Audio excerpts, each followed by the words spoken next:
लोकसभा निवडणुकीचा निकाल येत्या 4 जूनला येणार आहे। मात्र आतापर्यंत 3 नेत्यांनी जागांचा अंदाज वर्तवलाय।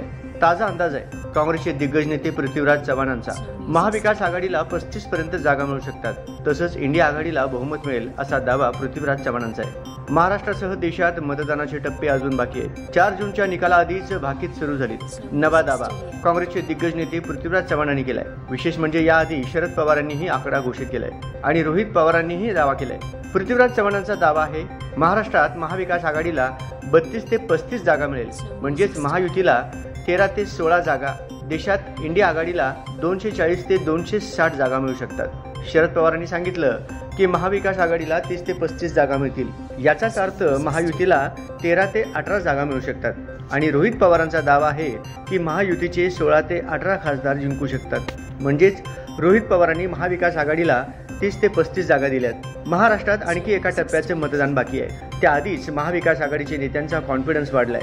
पृथ्वीराज चव्हाणांचं म्हणणं आहे की भाजपला पुन्हा सत्ता मिळणं कठीण आहे। देशात भाजपच्या विरोधात वातावरण आहे। इंडिया आघाडीला देशभरात 240 ते 260 जागा मिळतील। महाराष्ट्रातलंही चित्र वेगळं आहे। महाराष्ट्रात 32 ते 35 जागा महाविकास आघाडीच्या येतील। काँग्रेसच्या 12 जागा निवडून येऊ शकतात आणि अजित पवार गटाची एकही जागा निवडून येणार नाही। यानंतर भाजपच्या नेत्यांनी पृथ्वीराज चव्हाणांचा समाचार घेतला। रोहित पवारांनी तर महायुतीला 16 ते 18 जागा देतानाच अजित पवार गटाला एकही जागा मिळणार नाही अशी बोचरी टीका केली।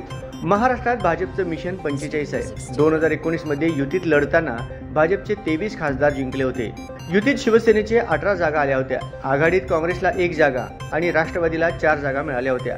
पण आता युती आणि आघाडीचं समीकरण बदललंय। शिवसेना आणि राष्ट्रवादी हे 2 पक्ष फुटलेत। महायुतीत शिंदेची शिवसेना आणि महाविकास आघाडीत ठाकरेंची शिवसेना आहे। महायुतीत अजित पवारांची राष्ट्रवादी आहे, तर महाविकास आघाडीत शरद पवारांची राष्ट्रवादी आहे। त्यामुळे गेल्या 2-2.5 वर्षातल्या राजकीय घडामोडीनंतर महाराष्ट्रातल्या जनतेचा कौल तसंच देशाचाही मूड पुढच्या 20 दिवसात अर्थात 4 जूनला स्पष्ट होईल।